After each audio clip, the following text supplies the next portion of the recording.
All right, welcome to another episode of Piecing It Together, the podcast where we take a look at a new movie and try to figure out what movies inspired it. And today on the show, we are talking about the latest disaster epic from Roland Emmerich. It is the movie where the moon is going to fall on the earth. It is Moonfall. And joining me to talk about it is Darryl Armstrong from the Cyber Shorts VR Film Festival. Darryl's been on the show before, and I am always happy to have people back and talk about more movies. So we have that conversation coming up here in a second. Got a lot of good puzzle pieces in it. So, and you know, when you talk about a disaster movie, of course, you're going to talk about some of the the usual suspects that come up whenever you're talking about disaster movies, but we get some interesting different ones in there as well. So good conversation coming up. Before we get to it, I want to remind you, as always, to make sure you're subscribed to Piecing It Together on your podcast app of choice. You can find us on Apple Podcasts, on Spotify, on Pocket Casts, on Podchaser, and on Good Pods, where we just broke into the top 10 indie film podcasts. Thank you, everybody who listens on Good Pods. Really appreciate it. While you're at it, make sure you're subscribed. You could rate and review us. Do that wherever you listen to podcasts. If it's Good Pods, awesome. If it's Apple Podcasts, if it's wherever. If there's a 5-star button, hit the 5-star. We really appreciate it. And otherwise, just keep listening, keep sharing the show. Follow us on social media at Piecing Pod. Join our Facebook group, Popcorn and Puzzle Pieces. Thank you for being out there, and thank you for continuing to listen. So let's talk about the moon falling on Earth. I'm excited to talk about this one. All right, so joining me to talk about Moonfall, a completely insane, ridiculous movie, we've got with us Darryl Armstrong from the Cyber Shorts VR Film Festival. Darryl, how's it going? Pretty good. It's good to be back, David. Yeah.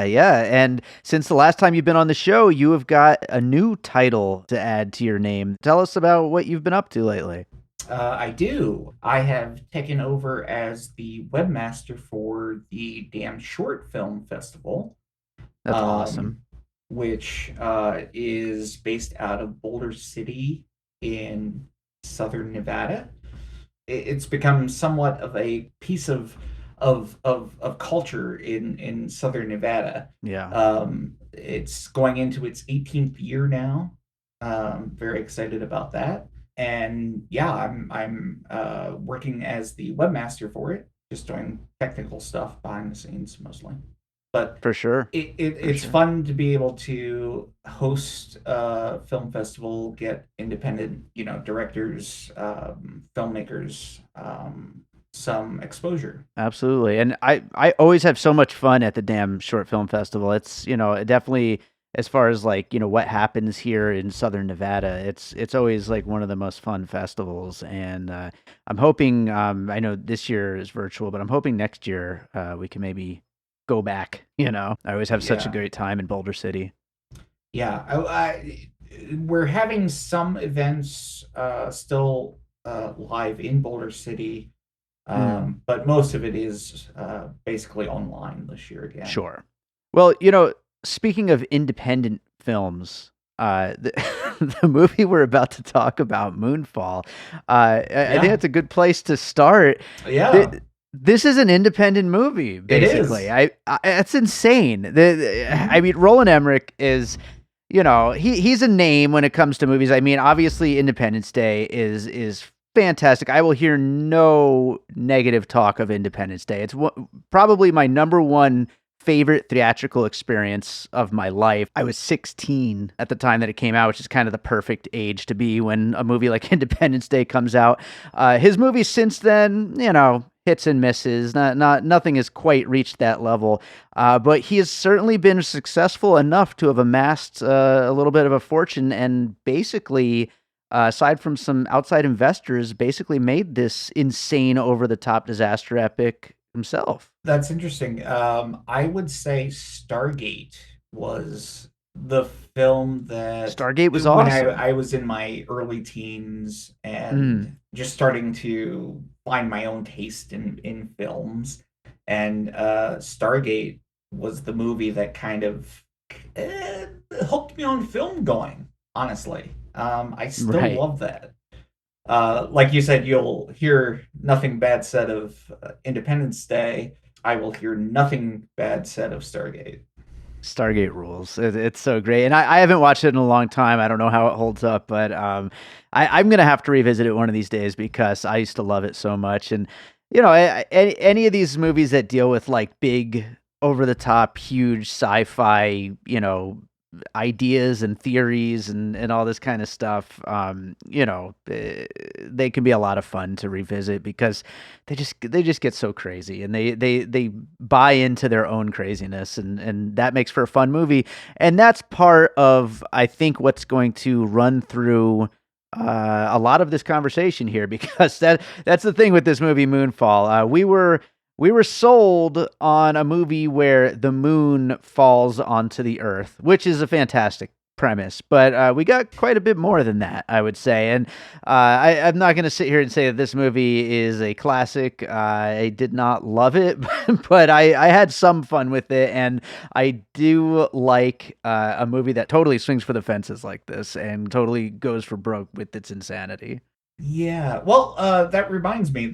So this is the third time I've been on your podcast now. Uh huh. And the first film you were saying swinging for the fences, I remember Sure. talking about with The Empty Man. Yeah, absolutely. That is Um, a bonkers movie as well. yeah. So I've been on for that kind of a cult horror film, Hmm. and then a biopic with The Eyes of Tammy Faye, and Sure. now an independent sci-fi film from Roland Emmerich. I think I'm really nailing a niche right here. I I think so. Yeah. Yeah, it's mm, Unstoppable forces. That's kind of I the don't know. that's the through line here. But let's start getting into some puzzle pieces here. I'm sure there are some obvious ones that will most likely have some overlap in our list. But what do you have for your first piece here? For the first piece, I have to go obvious. Hmm. The former films of Roland Emmerich. Sure. Yeah. Yeah. Watching this, I felt like this film is basically like a Rosetta Stone for the science fiction end of the world apocalypse films that Roland Emmerich has made before.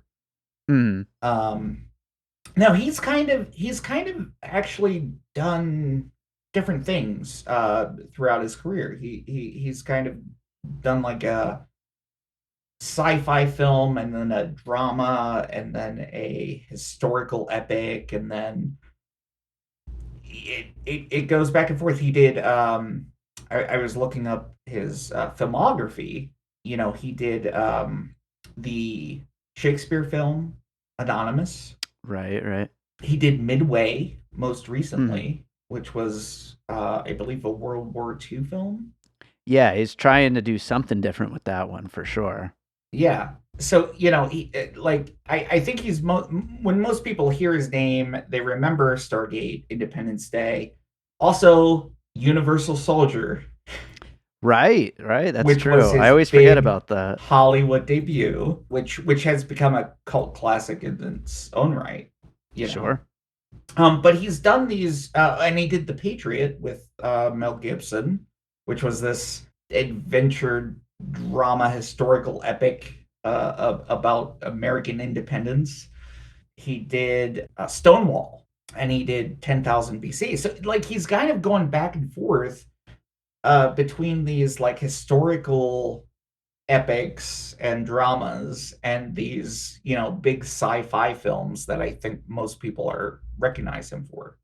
Sure. But what I thought while watching Moonfall was the science fiction end of the world stuff. This is kind of the Rosetta Stone for that. There's bits of Stargate in it. There's bits of Independence Day in it. There's bits of 2012 in it.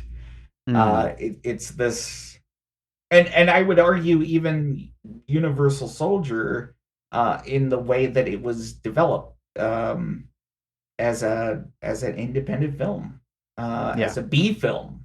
a Sure. B science fiction film. Yeah, absolutely. So I think it incorporates the alien sensibilities of Stargate, of humans evolving from however many tens of thousands or hundred thousands or millions of years ago into it. The end of the world catastrophe stuff of 2012 and the day after tomorrow. Yeah. And he's got characters who are reminiscent of characters in Independence Day as well. Yeah. I think it feels to me like uh, sometimes you have a favorite band or songwriter, and sometimes it feels like they keep making the same albums or the same songs, working on the same Sure. themes over and over again. And this is what it feels to me. This film is like him just going back to all of his hits Yeah. and putting them all together. Yeah.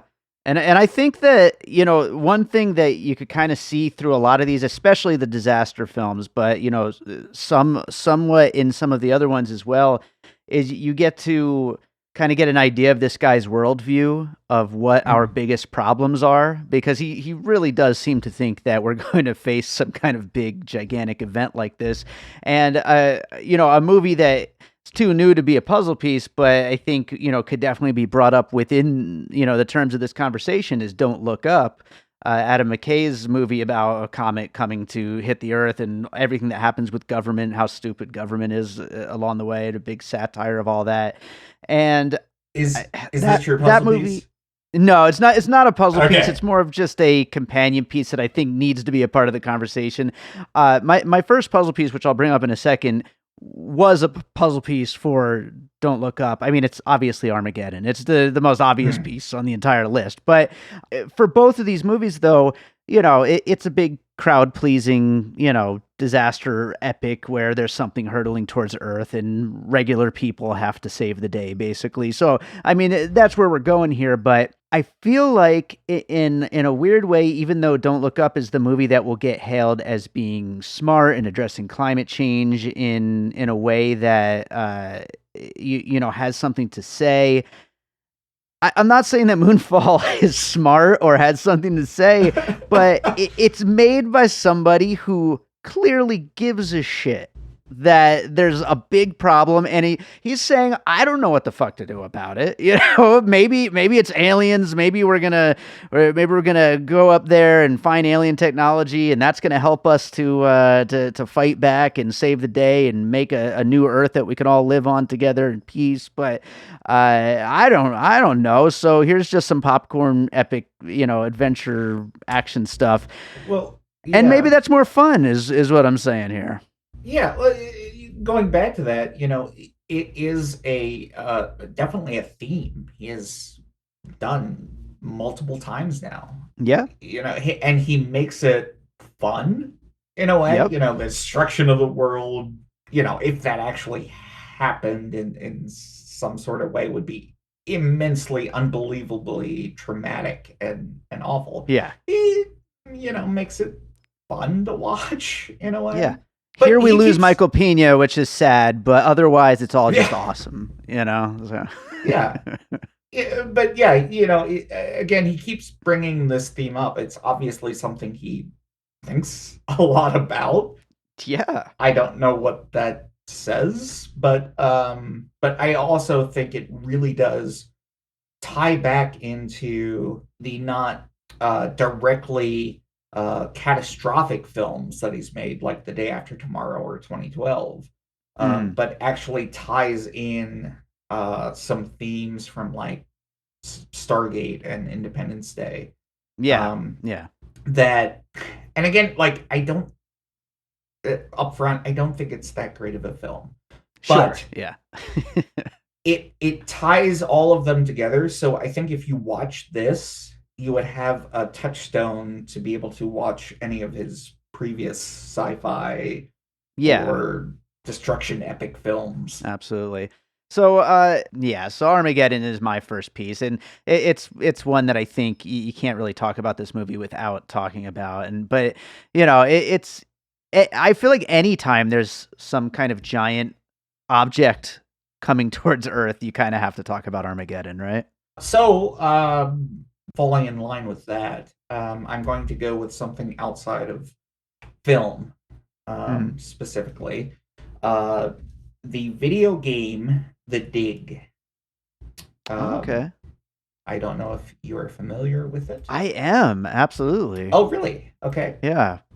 So this was a video game that was made by LucasArts in, I think, 1995, 96, somewhere That around sounds there. about right. And it was originally developed by Steven Spielberg. It was his idea originally about this. It was an asteroid that was heading toward the Earth. Again, tying back into maybe Don't Look Up as Sure. a current touchstone. Yeah.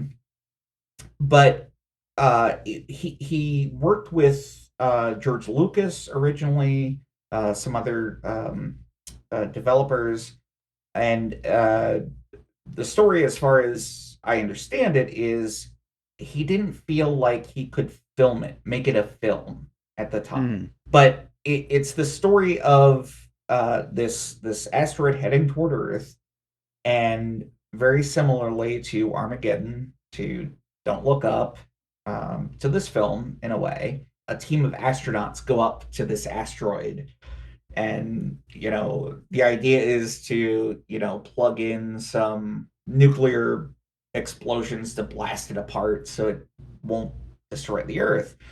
Sure. In The Dig, the game, which was like a point and click adventure game, lots of fun for me. I think maybe people of a certain age growing up, LucasArts did a bunch of these kind of games. Indiana Jones, they had a series. They were amazing. And of course, the Monkey Island games. Monkey Island, Day of the Tentacle was that's one the of my best one. favorites. Yeah. But it's like story, it's plot based with a bunch of like point and click puzzle solving elements. Yeah. And it was fun. And so The Dig, and they wound up having Orson Scott Card, who is famous for Ender's Game, which was made into a film a few years ago. Right, yeah. I guess probably a decade ago now. But it was just this amazingly fun game where you're going up and trying to save the Earth. That's the premise behind it. Right. And then when you get up there, it winds up being part of this adventure where they discover another alien species. Yeah. Was behind it, and you wind up teleporting like other places in the galaxy. But this went there. Yeah, it sure did. And this is so reminiscent of that, in a different way. But I thought, and I have no idea if Emmerich, was thinking about this game, but it definitely, I think, is a piece of, cultural artifact that you can tie it together. Sure, absolutely. And it's funny, you would think, oh, Roland Emmerich, inspired by video games, you're going to go to some big, giant, action epic with explosions and all that kind of stuff. But no, I mean, you got some really cool, interesting sci-fi ideas that are happening here. And so, yeah, that game ruled. I forgot about some of those particular plot points, though. So I'm glad you brought that up. That's a real blast from the past for me there, because I loved that game back when that came out. That's awesome. Well, I'll go ahead to another piece, and we've already gotten into spoiler territory here, so we're talking about what ends up happening in the movie aside from just the initial premise of the moon falling, and we eventually get to the big reveal that there was an early version of humans who lived all around the galaxy, and the AI that they had developed rose up and destroyed them all, and they found refuge basically inside the moon, which the moon is a man-made structure that is a base for them to hide out. And that AI that rose to destroy us all, how can you not think of Terminator? And the way that the whole Terminator series has unfolded with AI that came alive at a certain point and just immediately wanted to destroy us all, if for no other reason than for screw humans, we're AI and we don't need you anymore. And the humans that are still alive in the future in Terminator, instead here in Moonfall, they're on the moon. They need the help of somebody from, in Terminator, it's someone from the past. In Moonfall, it's someone from Earth, in order to help in the fight to fight back against that AI. And so there's a lot of parallels to the way that all plays out, but especially to the AI uprising, that's like the main thing here. I didn't think of it myself, but yes, of course, obviously Terminator. Listening to you talk there, it reminds me of, as you're talking, Iron Sky. I don't know if you've seen that. Yeah, I haven't seen that. Which goes into this thing like the Nazis from Germany, made a moon base. For sure. I mean, I think we're definitely in this kind of B science fiction area here. By the way, I almost brought up Transformers: Dark Side of the Moon because there's Transformers on the moon, but that could be on the list as well, I suppose. Okay, so I grew up. I love the Transformers. The Transformers was probably, at least for a period of time, from I don't know, from when I was like 7 to 10. It was my favorite cartoon. Sure. And I cannot stand the movie, the live action series, except maybe the Bumblebee one shot they did. Yeah, that was fun. The first one is good, and there are things I like about some of the other ones. I talk all the time about how much I like a ridiculous swing for the fences movie. The Last Night is about as ridiculous as they get, and so I had fun with that one just because it's so over the top. But those movies are a bit much. But I mean, I guess Dark Side of the Moon would have been another one that would have been relevant here. Sure. But I don't think of it because I don't know what's going on in any of those movies. I don't. Fair enough. Is Iron Sky an official puzzle piece here? Oh no, that was just something I thought of as a moon. Secret moon base kind of thing. Sure. I'll put it on the official list, but I'll let you jump to another piece here. Okay. Interstellar would be my next piece. Sure. Which might be giving this a little too much credit, but I think most of these pieces are, but he tried to incorporate the storyline of a father and a child, in this case, not a daughter, but a son, being a, touchstone of something that not necessarily aliens, but, previous versions of humanity would be able to speak to us through. I don't think it worked at all. Like, the sun is set up at the beginning, and we're talking about Patrick Wilson's character. He plays what's his name, Brian Harper, an astronaut, and is I think it's like the, I don't know, 4th or 5th scene in the film. We see his son, who is named Sonny, by the way. Oh, there you go. He's being arrested for leading police on a high-speed chase. Bizarre. And just a bizarre story choice. We're supposed to, I think, as an audience, say, well, it's not that big of a deal. he's a young kid, had a bad time, made a bad decision. Apparently. Some bad decisions are worse than others. Yeah. I don't think that's a particularly relatable one for most Mm-hmm. people.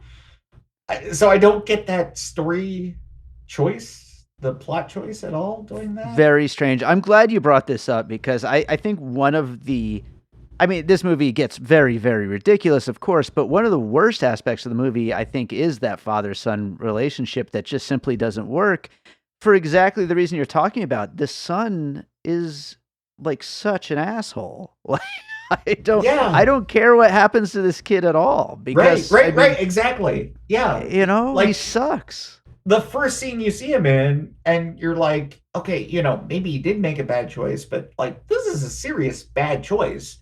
Mhm. I don't care that much. I have no, Yeah. yeah. Um, but it did Yeah. the same similar kind of thing with Interstellar, you know, trying to then create this connection between the two characters, just in a really worse way. Yeah, I think that's absolutely fair.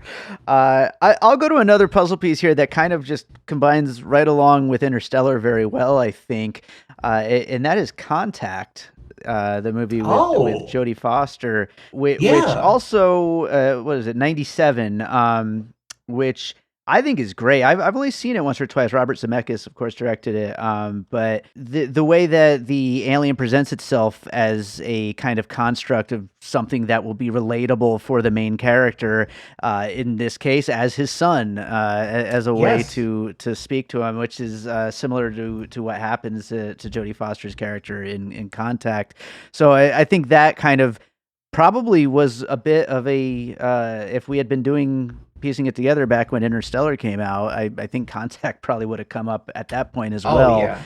yeah. So I think it definitely is an inspiration on both of these things.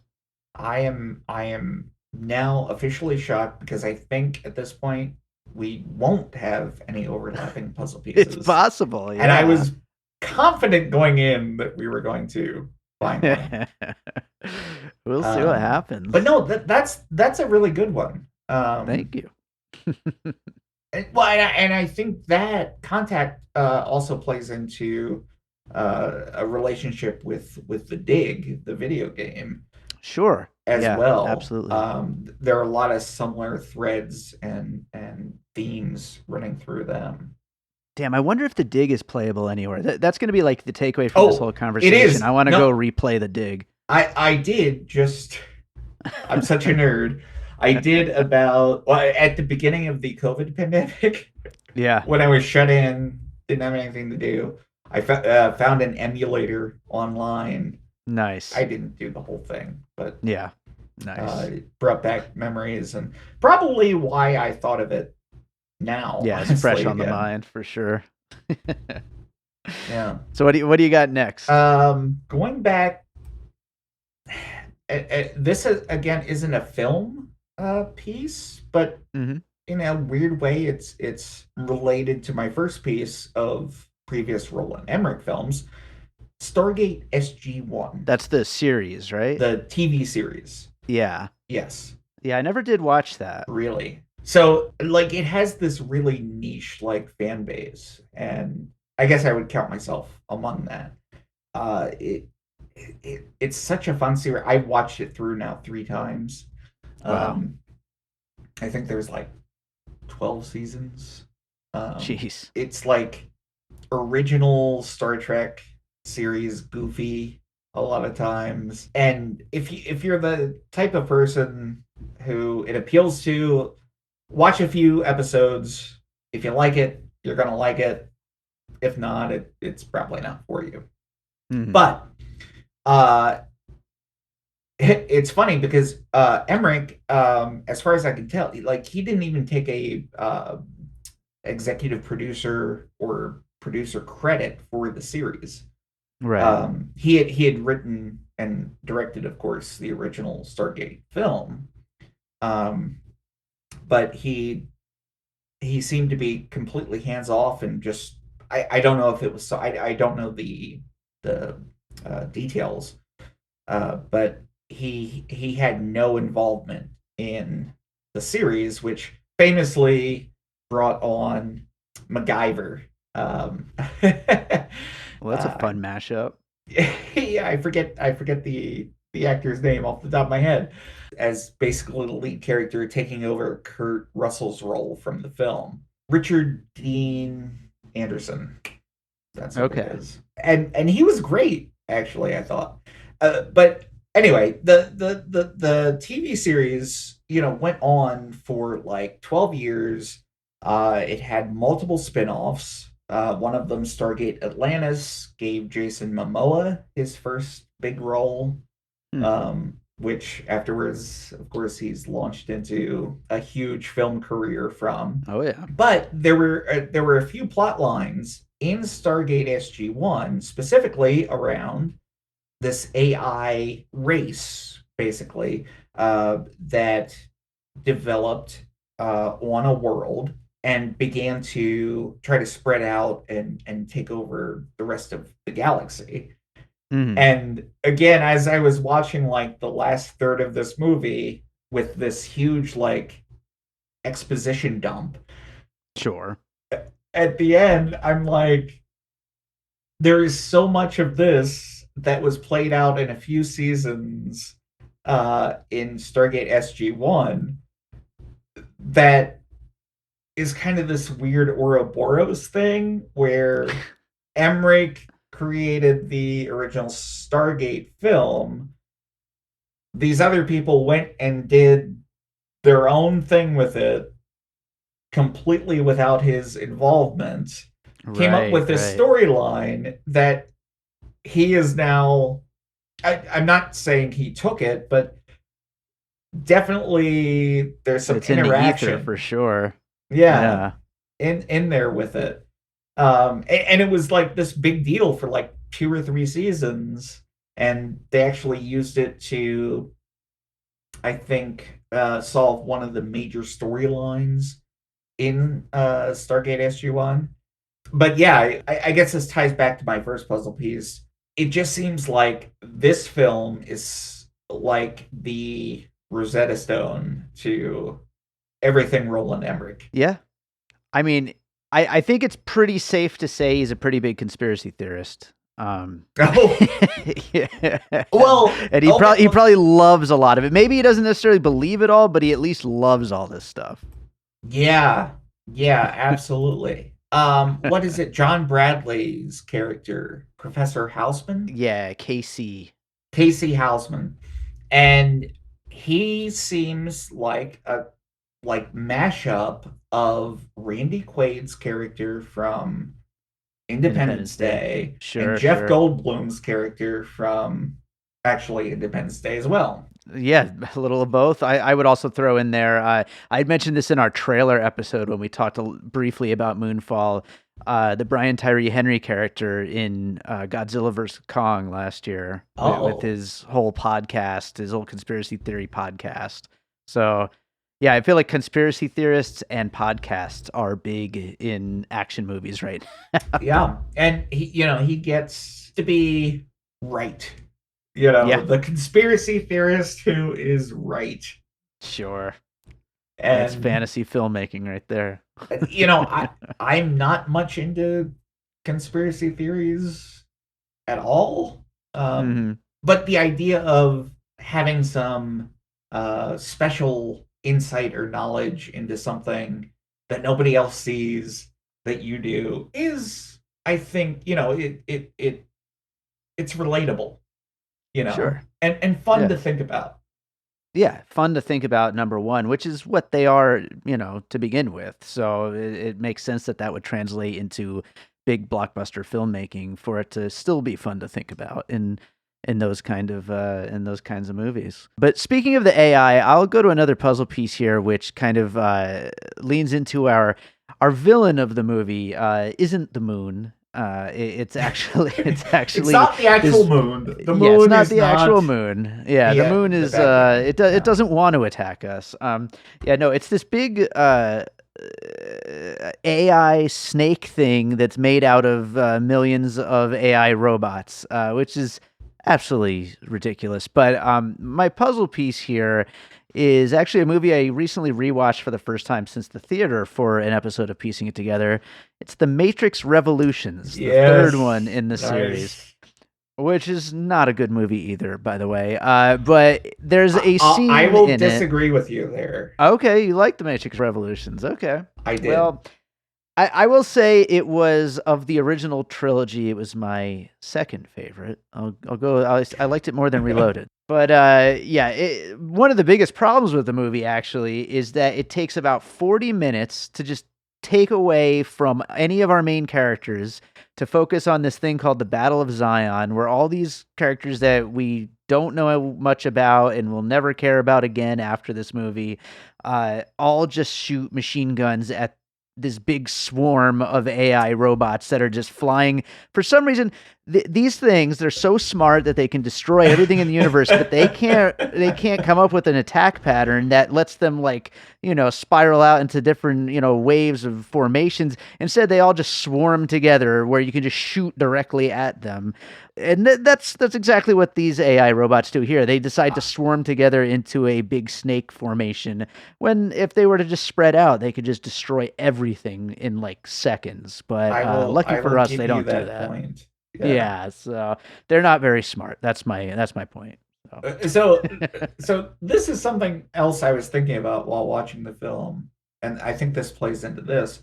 I have spent a lot of time since COVID lockdown getting into playing Dungeons and Dragons again, Okay. and as a DM, a dungeon master, so I run the game, and there's this, like, it's hard to tell a story without just giving tons of info dumps. And I felt like this movie suffered from a lot of info dumping. Right. And then back to the point you just made. As a dungeon master, like running a game for a bunch of players, I want them to have a chance to win. if I created a character in AI that was smart enough and had enough resources to literally just swarm everything, Sure. they don't have any chance. No. So I think that's what happened here. It was a narrative choice. We got to get these dumb humans like a chance to survive, basically. Which, you're right. And again, a very good piece, observation. They use, basically the same idea from the Matrix Revolutions, that, swarming snake-like, I don't know what you could want to swarm of AI, where if they really were that smart, they wouldn't just be swarming in one thing where you can still hit them with a regular weapon. Aim all your missiles there in that one spot. Yeah. Yeah. Speaking of video games, you brought up the dig. On our Matrix Revolutions episode, I brought up the Geometry Wars video games. It reminded me of that as well, where they're all just, you memorize that pattern and you know where to aim at. You know where to stay away from and where to shoot. Same thing here. Right. But yeah, going back to my point, like I think it's an intentional narrative choice the storyteller is making. And sometimes I do think film fans and critics get a little too involved with those specifics, and like, that's not realistic. Right. Well, Aesop's fables, none of those are realistic. There are no talking foxes, or it's a way we communicate with each other and tell stories, and we all love it. Yeah. We love telling each other stories and watching stories and listening to stories other people tell us. Yeah. And this is a goofy one. Fair. But we're talking about it now, right? That's right. Yep. That's what It's a it's beautiful about. thing. It's a beautiful thing that Roland Emmerich has done for us. Um, I have one more last piece, and this is going to be, I think, a little outside the box mhm. from what you normally do. This is a piece about not necessarily so much what's on screen, although it does affect what is on screen, but Mm, how the film is made. okay. And we mentioned earlier, this is an independently funded film. Right. And we mentioned Michael Pena. His introduction, there is this amazing pan and scan with the greatest product placement I think I've ever seen. Just a huge Lexus logo on the side of the wall, and we scan Yeah. over and get introduced to Michael Pena's character. It was bleedingly obvious Lexus paid a bunch of money to help fund this and be Yeah. advertised in it. I don't know if SpaceX was a funder, but they got name checked, and Elon Yeah. Musk I was specifically actually a did. little worried that that Elon Musk was going to show up in the finale of this and like help save the day or some shit. Like Oh, that's how much they really are like kissing his ass in those early scenes. that would have either bumped it into too bad to be fun or Right. just plain too painful to watch. Yeah. I don't know. But this got me thinking. One of the first films that we know of historically that had product placement that got it help to make it Hmm. was a old Buster Keaton film from the Hmm. 1920s called The Garage. Okay. And there were placements of Firestone tires, which I think Firestone tires, they're still around, Sure. right? They're a thing. And Red Crown gasoline were prominently featured. And then the very first film that won an Academy Award for Best Picture, 1927, was Wings, which was I think it was a World War One film. It had one of Gary Cooper's first appearances in film, but very prominently featured in Wings was Hershey's candy bars. Hmm. So, as a puzzle piece, I think it makes sense. The way Emmerich got this film made, he didn't finance it through a studio. It was independently funded through partially, sponsors. Yeah. And this has been a tradition, since the beginning of the Hollywood era. Yeah. It absolutely has. And these things, these products wind up in film. We see it. We see that Lexus logo right Sure. there.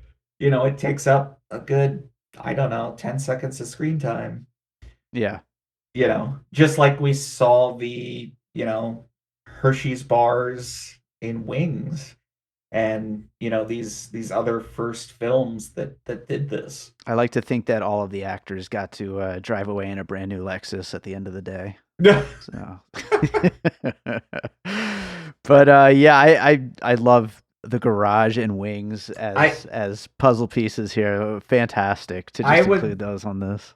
I would like to think that every viewer would be able to drive away in a Lexus. That would be nice. Yeah. Then I think this movie would get a little bump on Letterboxd Probably. if yeah. Yeah. So I'll go with one last piece, and that is going to be Ridley Scott's Alien prequels. Oh no. Uh, Okay. yeah, couple movies I love personally. I know not everybody likes them, but partially I'm using these partially for reasons that I do love, and partially for reasons that are the biggest problems with those movies. I love that you get this big, huge, kind of batty idea of what the origin of humans were. Mm. and that's what I love so much about Prometheus and Alien Covenant. I love the direction that Ridley Scott took this story, and even though it's obviously just crazy sci-fi movie stuff, I just find it so fascinating. I think it's so well put together and so interesting that it's really what I love so much about those movies. Not quite as successful here, but at least again, they're swinging for the fences. They've got this big, ridiculous sci-fi idea of where humanity came from. What doesn't work so much, and also didn't work so much in Prometheus and Alien Covenant, even though I love those movies, is that we're getting that in what should just be a big, fun action sci-fi movie. In this case, with Moonfall, about the moon falling on the Earth. That's why I went to the movies, was to see the moon fall on the Earth. Instead, I get the origin of humanity, and there's aliens out there, and they need our help fighting an AI and all this shit. Hopefully one day, everything comes back around. Every movie, every idea gets done again. I'm hoping 20, 30, 40 years from now, we get another movie where the literal organic moon falls on the Earth. I think a lot of people hope we get Alien prequels or something that don't involve, David the android and the origin of the species. But, Well, we get what we get, I guess, right? all right, a little off topic, but since you brought it up, I love David the android. Oh, he's so good. Best part of those movies, I feel like it just didn't go far enough in a direction that I felt made sense or was interesting. David's character is the most interesting part for me about those films. Sure. Even though absolutely. I don't feel like it measured up to what I thought of it could be. But that's Ridley Scott's films. This film, in a similar way, I guess, I was just talking to my friend. I watched the trailer for it, and I feel like the trailer for Moonfall was so much better than the actual film, because I had these ideas I was, envisioning about the moon falling. Yes, exactly. And it didn't really quite get there. It went kind of on in this left turn that didn't work for multiple reasons, but I don't hate it. Yeah. It also was very. It could have gone way over the top lengthwise as well. Like you could see where, if this is the movie that you're making, you could just like kind of get very full of yourself with the idea and decide, oh, this has to be like 2 hours and 50 minutes long because we're saving humanity from the moon. And thankfully, they didn't go that direction. It's a pretty tight, I think, 2 hours. Again, I have to view it as like a B movie. It's a fun B movie. Yeah, absolutely. With Hollywood level special effects. Yeah. And with Hollywood level special effects and some great actors. Halle Berry and Patrick Wilson. They're great to watch. I don't think I've ever hated a performance from either of them. Sure. And they nail what they're doing here. Yeah. It seems like they're having fun and well, they're saving the world. Of course they're having fun. Yeah. Probably cashed a paycheck and I'm sure they did. Well, I'll go ahead and do the finished puzzle here and just read down the list very quickly of what we talked about. And then I have a couple closing thoughts I wanted to bring up, and we'll see if you've got anything as well. Okay. But we talked about, of course, the other films of Roland Emmerich. We talked about Armageddon, the video game or computer game, The Dig, the Terminator series. We squeezed in Iron Sky and Transformers Dark Side of the Moon in there. Interstellar, Contact, Stargate SG-1, The Matrix Revolutions, The Garage and Wings, and the Alien prequels.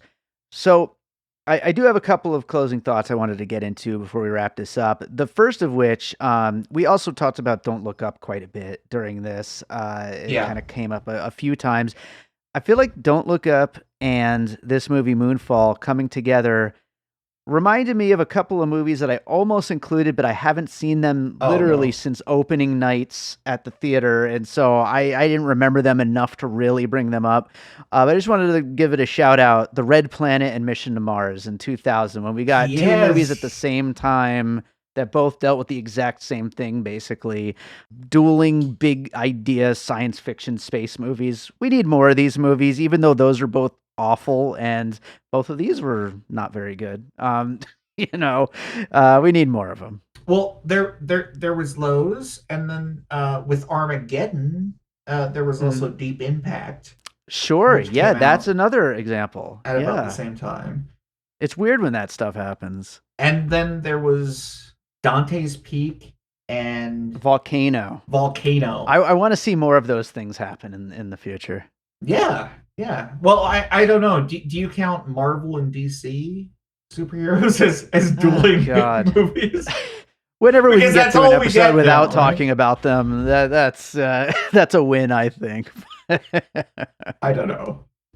Yeah, no, I guess you have to talk about them. They are, and they happen about 4 times a year, right? Right. So, yeah. So, the other closing thought I had that I wanted to bring up real quick. Did you catch the shining pattern in the hotel? The is sort of like the carpet repeating pattern of the Shining Hotel was in the hotel in Moonfall, which brings to mind that I saw online. I'm not the only person who thought of this. All those conspiracy theories. Speaking of conspiracy theories, of Kubrick being involved in the faking of the moon The faking landing. moon landing, yeah. Yeah, so I mean, I think that that's intentional, and I think that's all part of Roland Emmerich's having Oh, fun with conspiracy theories. well, that would be, yeah, that's a great Easter egg if that was intentional. Yeah, Or even if not. Yeah, yeah, I, for I, I sure. didn't specifically catch that, but that's great. So, Darryl, is there another movie you watched recently you'd like to recommend to our listeners? So this is the first film I've watched this year. I've been trying to catch up on films from last year to make a favorites of 2021 list. Hmm. Let me throw out the first one that comes to mind from my catching up on 2021 was the film Mass. Um, Oh, that which is on my catch-up list. I still haven't watched it. I've been trying to get around to it. it's the story of two sets of parents who lost children in a mass school shooting. Hmm. One of the sets of parents was lost a son as a victim. The other lost their son, who was the shooter. Hmm. And it's directed by Fran Kranz, I believe, who played like the stoner in Cabin in the Woods and has been in a few Whedon series. Wouldn't have expected this guy, who I've only known as kind of a comedic actor, Sure. to come out with this super serious drama, which doesn't, and it doesn't get much into politics, which is, a huge, touch point, boiling point. But it approaches the story from a very human, emotional perspective, and Hmm. it blew me away. Like, it's the type of film that it could be like a one act play, Right. but it works as a film too, and that's always impressive to me when I see something that's shot basically in one location, and it still has that dramatic feel on film. So Yeah. Mass was good. Awesome. Yeah, great recommendation. I'm looking forward to catching up on that one as well. But awesome. Darryl, why don't you tell people again where they could find you and everything that you're up to? Yeah, so this should be dropping while the Damn Short Film Festival is in swing. Yep.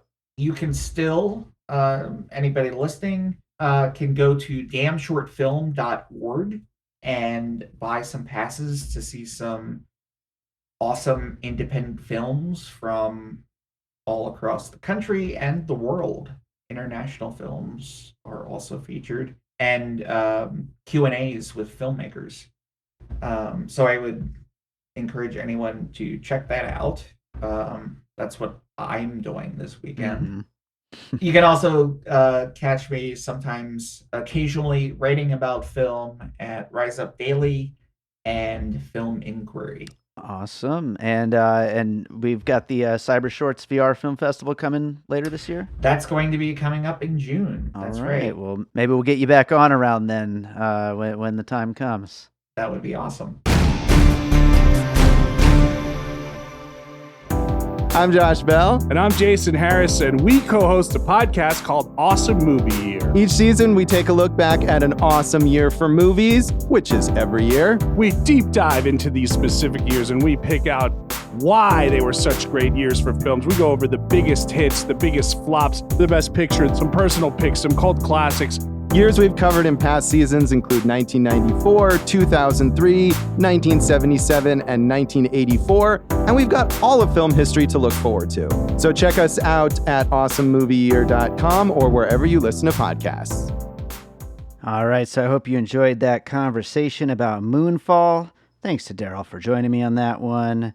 And as always, I gotta ask you to make sure you're subscribed to Piecing It Together wherever you listen to podcasts. I don't know, do I really have to? I mean, if you're listening, you're probably subscribed. But if you're not subscribed, make sure you subscribe. And while you're at it, you can rate and review us. We really appreciate all the 5-star ratings over on Apple Podcasts and Good Pods and Spotify and all those places. Pocket Casts. No, not Pocket Cast. Podchaser. That's the one. Yeah, anywhere you listen, if there's a 5-star button, hit the 5 stars. You can also follow us on social media at Piecing Pod. Join our Facebook group, Popcorn and Puzzle Pieces.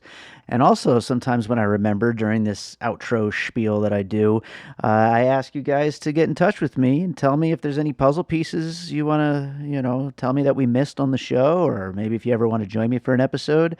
Well, JC from the Screen Fix podcast, who has been a guest here on Piecing It Together a few times in the past, I've guested on his podcast. He sent me a DM the day after he saw Moonfall. He said, if I said this, The Abyss, Terminator, Pixels, Guardians 2, Prometheus, what movie would you say I'm referring to? I like that. JC gave me a little reverse piecing it together action there. That was fun. I, of course, got it. I knew he was talking about Moonfall. A couple of pieces in there that we didn't bring up on the show. I definitely could see how they would fit, though. So that does it for today's episode. Thanks, everybody, so much for listening. If you like the show, share it. That's also the best thing in the world is when people share this show. Click the retweet or share it from one place to another. Anytime you're sharing it, I really appreciate it. Let's close this with a piece of music like I always do. And you might be thinking that the moon falling on the earth is something that could never happen. Never happen. It would never happen. So I'm going to play a song called Never from my album An Unseen Sky. There's a cool music video for this one. It has nothing to do with the moon falling on Earth. It's a dark, dramatic relationship thing. Directed by Chris Johnson, who directed the film Beater that I released a soundtrack album to in 2020. But anyway, he directed the music video for this song. The album An Unseen Sky is available everywhere you can listen to music. Hope you enjoy the song Never. We'll be back with more Piecing It Together real soon.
an All Points West production, produced by David Rosen in Las Vegas.